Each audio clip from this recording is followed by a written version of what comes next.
وداعيا إلى الله بإذنه وسراجا منيرا فقد قال الله تعالى في كلامه المجيد وبرهانه التوحيد أعوذ بالله من الشيطان الرجيم بسم الله الرحمن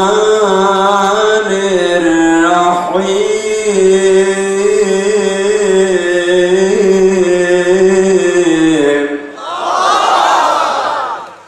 وقال إني ذاهب إلى ربي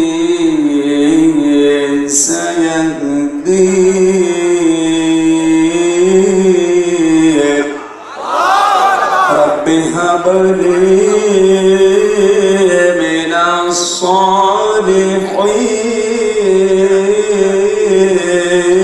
الصالحين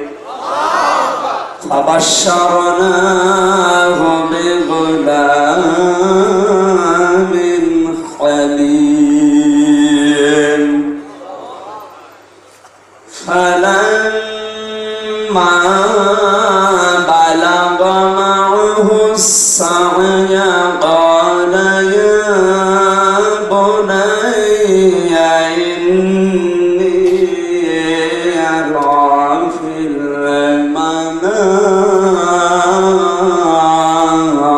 المنام إني أرى في المنام أني أذبحك فانظر ماذا ترى قال يا أبت افعل ما تؤمر ستجدني إن شاء الله من الصابرين فلما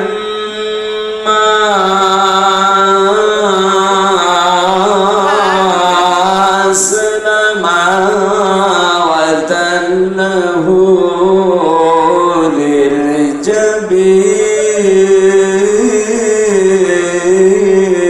للجبين وناديناه أن يا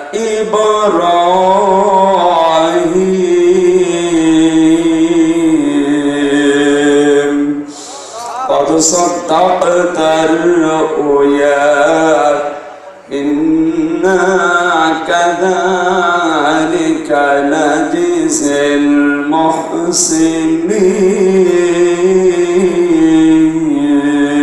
المحسنين اللهم صل على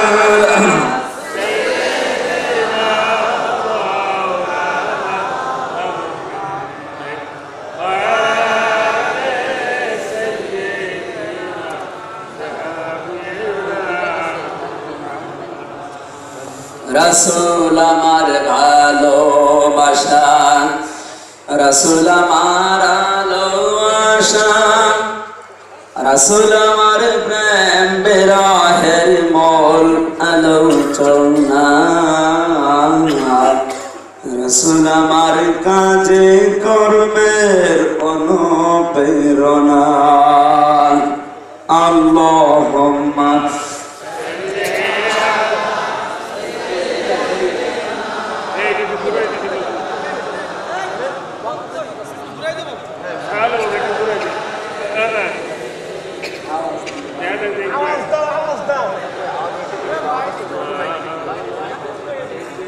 আলহামদুলিল্লাহ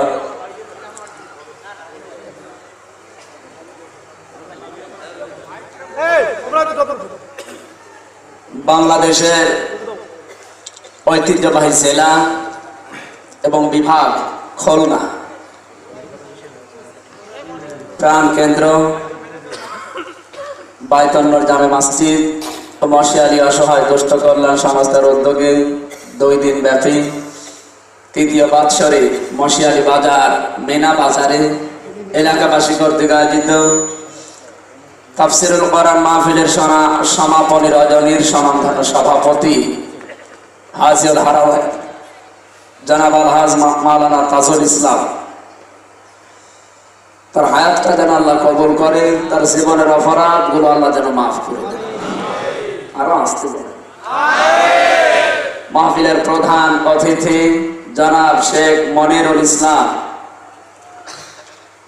জনগণের খাদেম আল্লাহ বানিয়েছেন, খেদমত করার যেন তৌফিক তাকে আল্লাহ দেয়।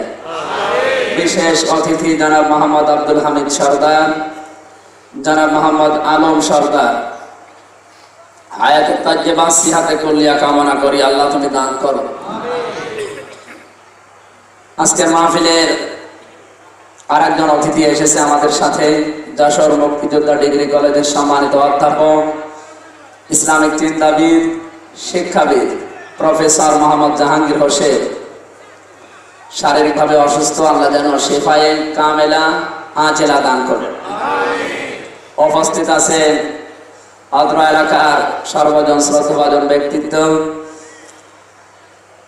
আমাদের সবার পরিচিত বড় ভাই জনাব ডক্টর মিজানুর রহমান, হায়াতে তাজ্জেবা সিহাতে কুল্লিয়া কামনা করি, আল্লাহ তুমি দান করো। দাওয়াত দিয়ে সেই কুষ্টিয়া থেকে পর্যন্ত যাদের মাধ্যমে এসেছি এই মাহফিলের বরণ্য সদস্যবৃন্দ, বিশেষ করে মাসুদ ভাই, তারিক ভাই সহ নাম না জানা অন্যান্য বরণ্য সদস্যরা, আল্লাহ রাব্বুল আলামিন কোরআনে কারীমের এই খেদমতে তাদেরকে লাগিয়েছেন, কোনো অন্যায় কাজে যেন নিয়ে না যায়। আরো আসতে বলে। মঞ্চে বসা ওলামা একরাম, সামনে বসা মুসলমান ভাইরা, পর্দার আড়ালের সম্মানিত মা এবং বোনেরা, প্রাণ প্রিয় খুলনাবাসী, এটা আমার বিভাগ, আমি এই বিভাগের সন্তান। এসেছি আপনাদের কাছে সেই কুষ্টিয়া থেকে কোরআনে কারীমের সঠিক কথাগুলো পৌঁছিয়ে দেওয়ার জন্য। দায়ীর আল্লাহর যে দায়িত্ব, আল্লাহ যেন ইখলাসের সাথে পালন করার তৌফিক আমাকে দান করে।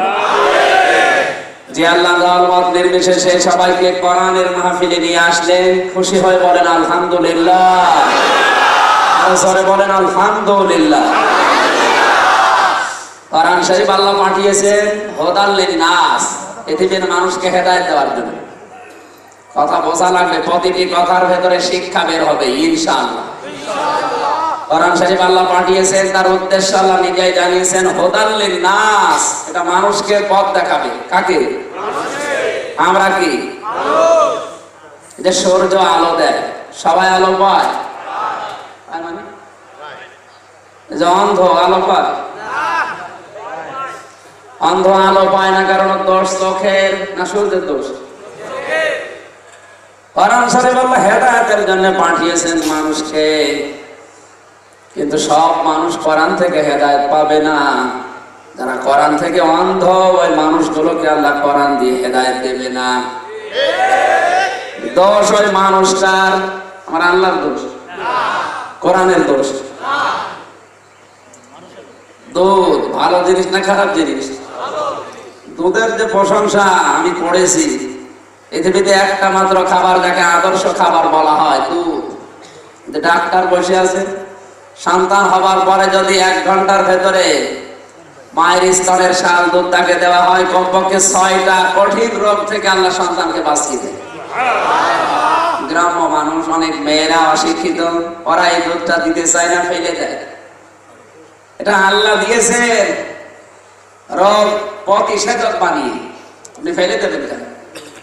এমনকি 6 মাস পর্যন্ত যদি বুকের দুধ শুধু সন্তানকে কেউ খাওয়ায়, অন্য কোনো খাবার দেওয়াও যাবে না। যে সন্তান যত বেশি মায়ের স্তনের দুধ পান করবে, সে তত বেশি মোটা যাবে। বলেন? পৃথিবীতে কেউ যদি পিপাসা লাগলে পানি পান করে, পিপাসা মিটবে, কিন্তু ক্ষুধা মিটবে না? মিটবে? ক্ষুধা লেগেছে, খাবার খাবেন, ক্ষুধা মিটে যাবে, কিন্তু পিপাসা মিটবে না। পৃথিবীতে একটা মাত্র খাবার আছে যেটা খেলে পিপাসাও মিটে যায়, ক্ষুধাও মিটে যায়, নাম দুধ। কি বলবো, কত প্রশংসা করছে 2 মিনিট ধরে। এত সবার জন্য ভালো না, কি বলেন? আমাশার রোগীকে যদি দেওয়া হয়, সুবহানাল্লাহ পড়বেন, নাউজুবিল্লাহ, ওকে যদি দেওয়া হয় লাইন হবে সরাসরি পায়খানার সাথে। কথা বলেন ঠিক কিনা? দুধ তো ভালো জিনিস, কিন্তু সবার জন্য ভালো না। এখন দোষ কি হয় আমাশার রোগীর পেটের না দুধের? কোরআন থেকে হেদায়েত নেওয়ার জন্য দলমত নির্বিশেষে আমরা এসেছি। এখন কোরআন যদি আমাকে হেদায়েত দিতে না পারে, বোঝা লাগবে আমার রোগ আছে। কোরআন থেকে হেদায়েত নেওয়ার মন যাদের আছে, এখানে দলমত নির্বিশেষে আমরা এসেছি জীবনের পরিবর্তনের জন্য। আমার কাছে যতটুকু মনে হয় পৃথিবীর জীবনটা ধোঁকা। আমি যতটুকু বুঝেছি এই 25-26 বছর বয়সে পৃথিবীর জীবনটা পুরা ধোঁকা। আমরা একেবারে মোহের ভেতরে আছি। এসেছি, খাইলাম দাইলাম, সন্তান জন্ম দিলাম, পৃথিবী থেকে বিদায় নিয়ে চলে গেলাম, নতুন মানুষ এসে আবার এই দুনিয়া চাষ করছে। আমি কি করলাম? আমার তো জীবনের একটা উদ্দেশ্য নিয়ে আল্লাহ পাঠিয়েছিল, ওটা যদি আমি পূরণ করতে না পারি আমার জীবনটা পুরাই ব্যর্থ। বলেন, তাম দুনিয়ার মালিক ছিলাম আমি, কিয়ামত পর্যন্ত ক্ষমতাও পেয়েছিলাম, কিন্তু মরণের পরে যদি আল্লাহ আমাকে মাফ না করে, আমার পুরাটি জীবনটাই একেবারে মাটি। মাটিরও একটা দাম আছে, বলেন, মাটির দাম নেই? আমার জীবনের কোনো মূল্যই থাকবে না যদি আল্লাহ মাফ না করে। সুতরাং সব সময় ওই চিন্তা করা দরকার, আল্লাহ আমাকে মাফ করেছে তো। আল্লাহ রাব্বুল আলামিন যত মানুষ এখানে এসেছে তার ক্ষমা যেটা, তার গাফফার নামের খাতিরে যেন আমাদেরকে মাফ করে দেন। আরো জোরে বলেন ভাই। আমার মনে হচ্ছিল যদি এখনই অ্যাক্সিডেন্ট করে আজকে মারা যেতাম, আমার যে বউ আছে আর একটা স্বামী ধরে আরামে সংসার করে আসতে বলে। আর আমি যা করে গেলাম এগুলো দুনিয়ার মানুষ ভোগ করতো, আমার কি হয়তো খবর? এত সুন্দর করে বানিয়েছি শরীরকে, হারাম হালাল দেখা দেখিনি। শরীর অনেকে মোটা তাজা করছে, হারাম হালাল দেখে? চিন্তা করে আমার শরীর কিভাবে মোটা তাজা হবে? তো এটা যে মাটির সাথে মিশে যাবে এ চিন্তা ওর নেই। আল্লাহ যেন ওই চিন্তাটা আজকের মাহফিল থেকে নেওয়ার তৌফিক দেন। জোরে বলেন আমিন। এই নদীর ওই পারে এসেছিলাম দিনের বেলা, এখানে আলোচনার বিষয় ছিল জীবনের পরীক্ষা। আর আজকের আলোচনার বিষয় হচ্ছে পরীক্ষা। পরীক্ষা কি কেমন করে দিতে হয়, কারা দিয়েছে, আমরাও দেব। আয়াতের ভেতরে আছে, আজকে এখান থেকে শিক্ষা নিয়ে বাড়ি যাওয়া লাগবে।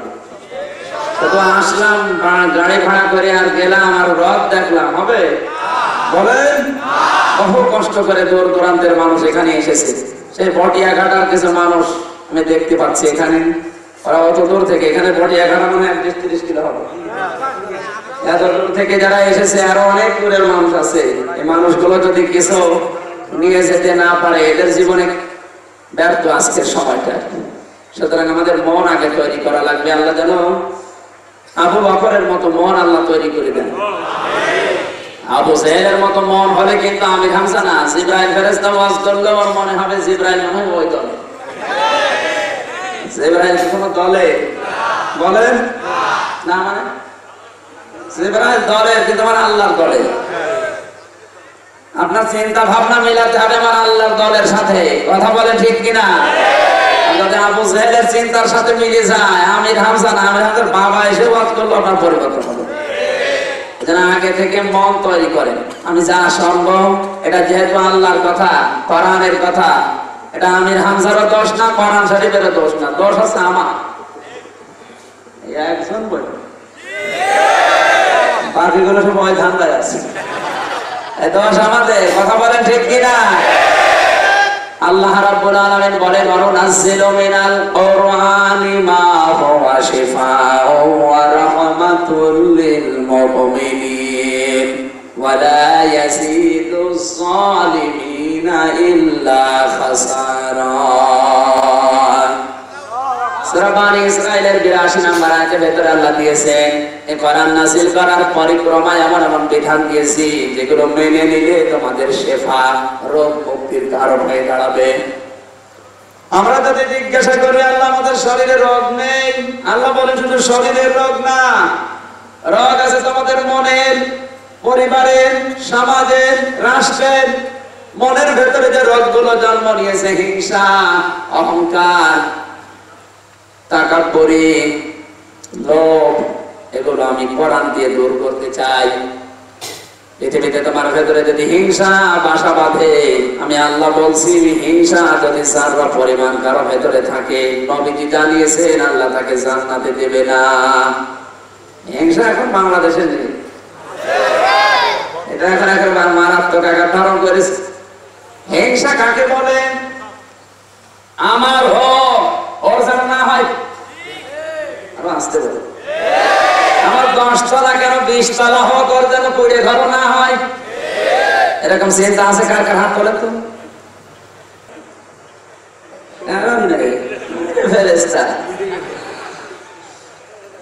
ওখান এসে পড়েছিলাম, এক লোক চাষ করতে গেছে, চাষ করতে গিয়ে পাথর পেয়েছে, পাথরটা ঘষা দিয়েছে, দেখে দৈত্য বের হয়ে ডাক দিয়ে বলে, মালিক আপনার কি চাই?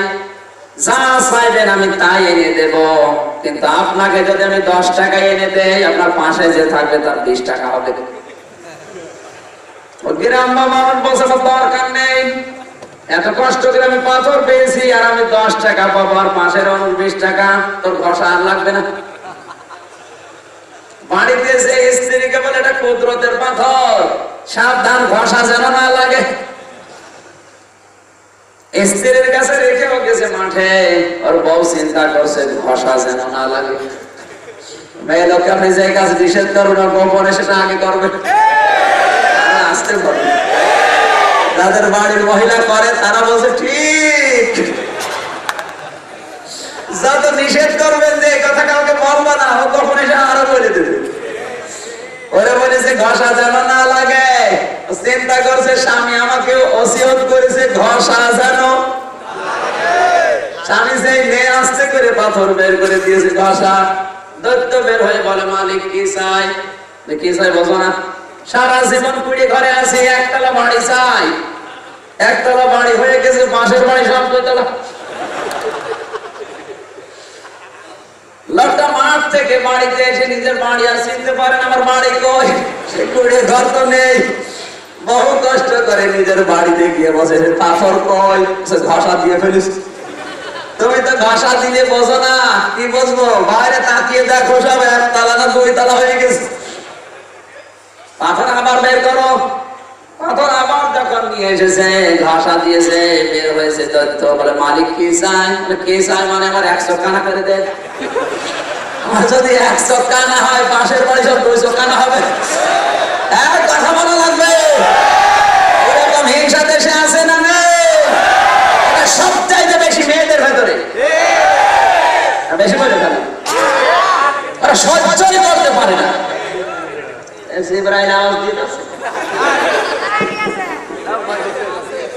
হ্যাঁ, মাইক ঘুরিয়ে দেন, আমার কানের দিকে হবে, এইভাবে ঘুরিয়ে দেন। বাইরে আওয়াজ দেওয়ার কোনো দরকার নেই। আপনাদের মাইক তো ভালো, কিন্তু বাইরে আওয়াজ দিয়ে মেসাকার হয়ে গেছে। বাইরে বসে বসে অনেকে চা গিলতেছে আর গেবত করছে। ওয়াজ হচ্ছে, রাজনীতি হচ্ছে। যে লোকটা বলছে যে রাজনীতি হচ্ছে, ও কিন্তু রাজনীতি বোঝে না, ও শুধু বোঝার পেট নীতি। কথা বলে যে যত বেশি খাওয়াবে, বৈধ অবৈধ তার দলে আছে। সব জায়গা থেকে ও খায়, এরকম মানুষ আছে না নেই? সব জায়গা থেকে খায়, শুধু ধান দেয় ও খাওয়া। সুতরাং হিংসার যে রোগটা বাসা বেঁধেছে আমাদের ভেতরে, কোরআন শুনতে এসে ওই রোগের শিফা, ঔষধ নিয়ে যাওয়া লাগবে। অহংকার বাসা বেঁধেছে আমাদের অনেকের ভেতরে, না অহংকার এসে নেই?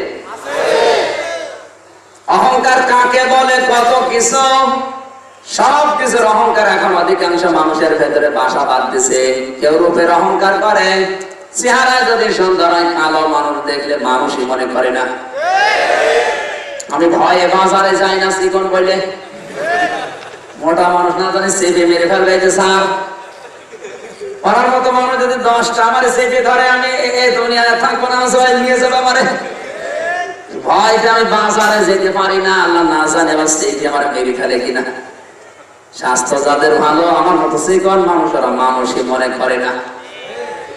ক্ষমতা যাদের আছে, যারা বিরোধীতে আছে, ওরা মনে করেন মানুষ না। সবাই না ভাই, কিছু মানুষকে বলছে। টাকা পয়সা যাদের আছে নিচের দিকে ওরা তাকায় না, গরিব মানুষকে ওরা মানুষ মনে করে না, মনে করে গরু ছাগলের মতো।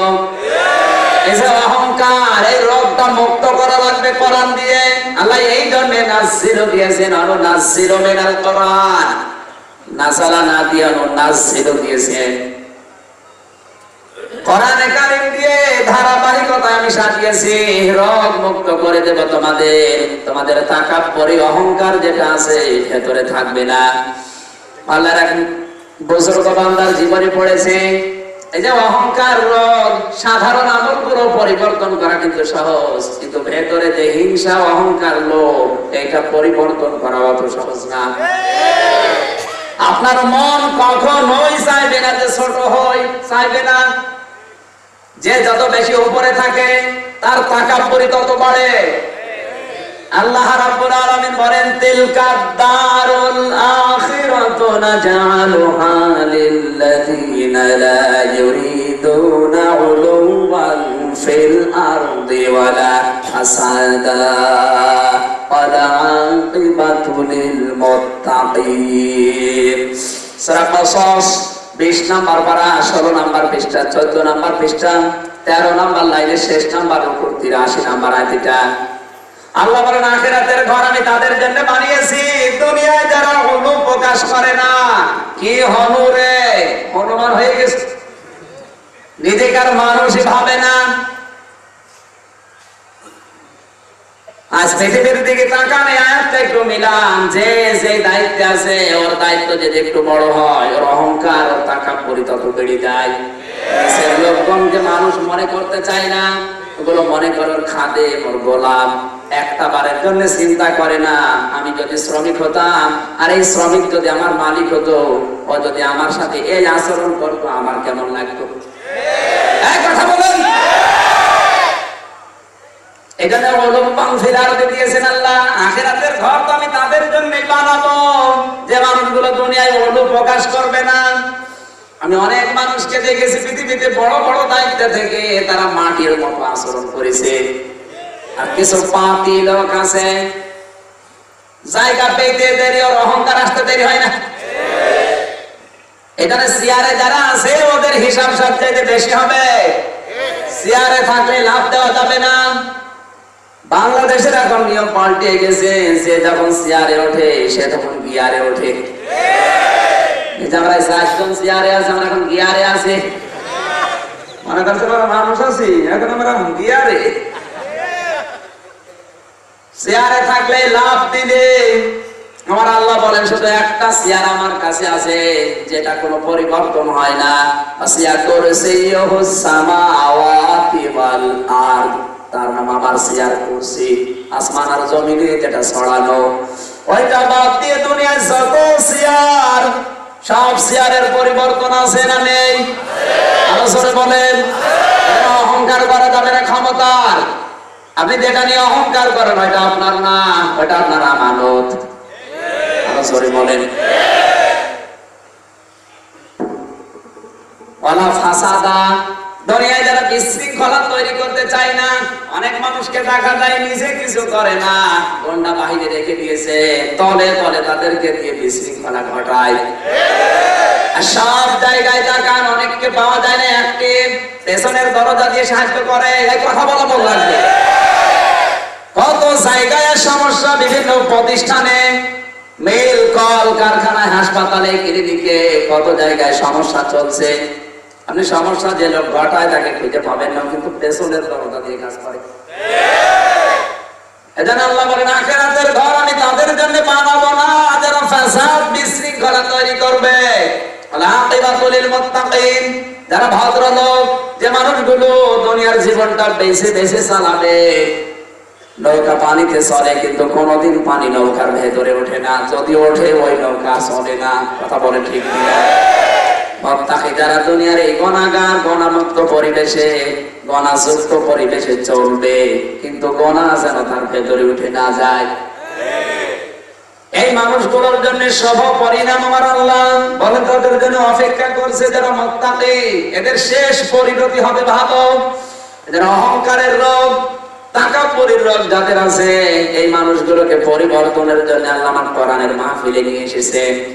এখন যদি আপনার পরিবর্তন না আসে, আপনার আশা না আসা সমান।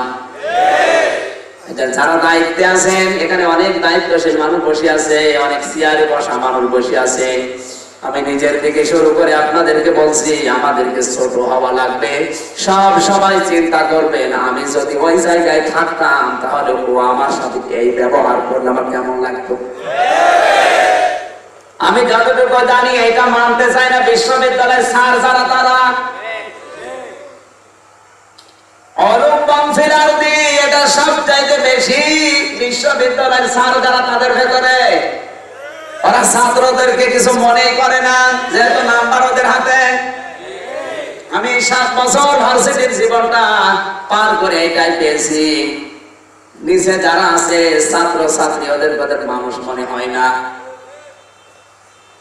একটা পিপিলিকার আমার কাছে দাম আছে, কিন্তু ওদের কাছে আমাদের এরকম দামও নেই। ভার্সিটির স্যার যদি এখানে থাকে, আপনাকে লক্ষ্য করে বলছি, আপনার পরিবর্তনের দরকার। কোরআনের আয়াতের সাথে আপনার জীবনটা মিলতে চাই না। আমার যতটুকু জ্ঞান, স্যারদের হাতে যদি নাম্বার না থাকতো, কুকুর দেখলেও মানুষ সম্মান করে, স্যারদেরকে ওই রকম সম্মান ও ছাত্রছাত্রী দিত না। শুধু নাম্বার আছে এই কারণে কিছু বলতে পারি না।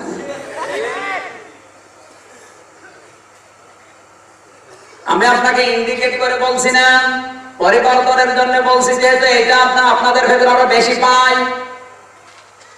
সবচাইতে বড় বড় দায়িত্বে যারা বসে আছে আজ, প্রশাসন বিভাগে, বিচার বিভাগে, যে যত বড় দায়িত্বে আছে তার অলুটা তত বেশি।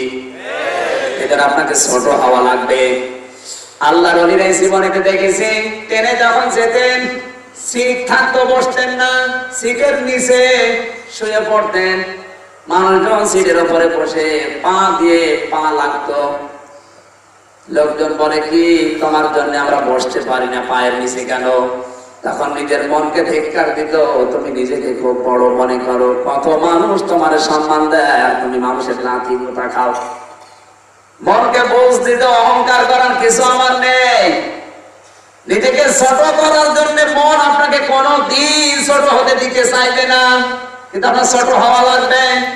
ছোট ছাড়া তাদের দিকে দৃষ্টি পড়ে, বৃষ্টি যখন আসে নিচে যারা, ওদের দিকে বৃষ্টি যায়। কথা বলেন ঠিক কিনা? বৃষ্টি যখন হয় ওটাকে পাহাড়ের দিকে ওঠে। বলেন, আপনি যত ছোট হবেন, নিচু মনে করবেন, তত আল্লাহর রহমত নাযিল হয়ে আপনার দিকে গড়িয়ে যাবে। সুবহানাল্লাহ বলতে পারেন না? এভাবে সামাজিক জীবনের যে ব্যাধিগুলো আছে, পারিবারিক জীবনের যে ব্যাধিগুলো আছে, আজকে এক বোন একটা চিঠি দিয়েছে পারিবারিক জীবন নিয়ে। এই বারাকপুরে আমি মনে হয় বলেছিলাম, কোন স্বামী যদি স্ত্রীর উপরে নারাজ থাকে, তাম দুনিয়ার সব মানুষ ওই স্ত্রীর উপরে খুশি থাকলেও আল্লাহ তাকে জান্নাত দেবে। কোন স্বামী যেন এটা শুনেছে, শুনে বগল বাতাস কাজ হয়েছে। বাড়িতে যে স্ত্রীকে বলছে, হুজুর কি বললো শোনোনি, তোমারে আল্লাহ জান্নাত দেবে না, কারণ আমি তোমারে রাজি না। বউ চিন্তা করছে, কাকে ওয়াশরুমে পাঠালাম, আমি এত কিছু করার পর ওর মন পাবো না, তাহলে আমার ইবাদত করে লাভ কি? বিষয়টা আমি তো ওইটা বলতে চাইনি।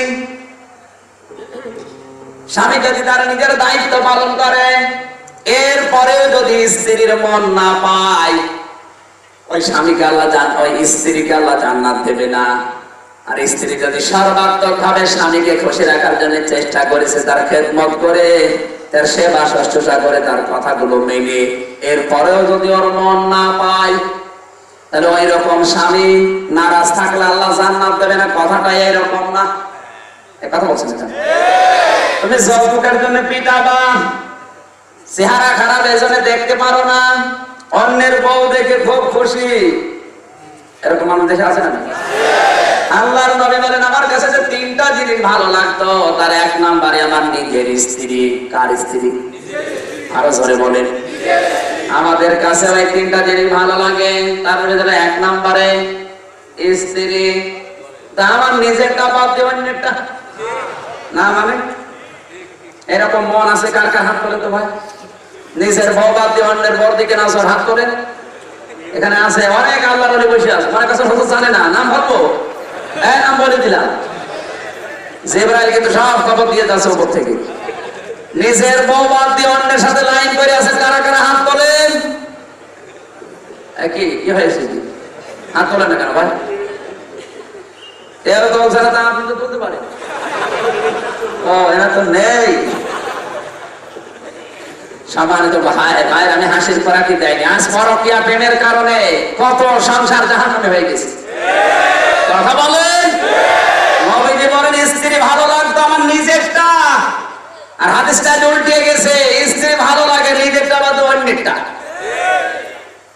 পরকীয়া প্রেম যারা করে, কোন স্বামী নিজের জায়েজ স্ত্রী থাকতে ওর জীবনের ইবাদত বন্দেগী কবুল হবে না, ও বেঈমান হয়ে মারা যাবে। আল্লাহ যেন এই গুনাহ থেকে আমাদের হেফাজত করেন। নিষিদ্ধ কাজে মানুষের চাহিদা বেশি।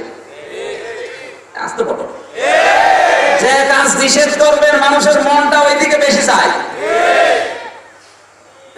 আজকে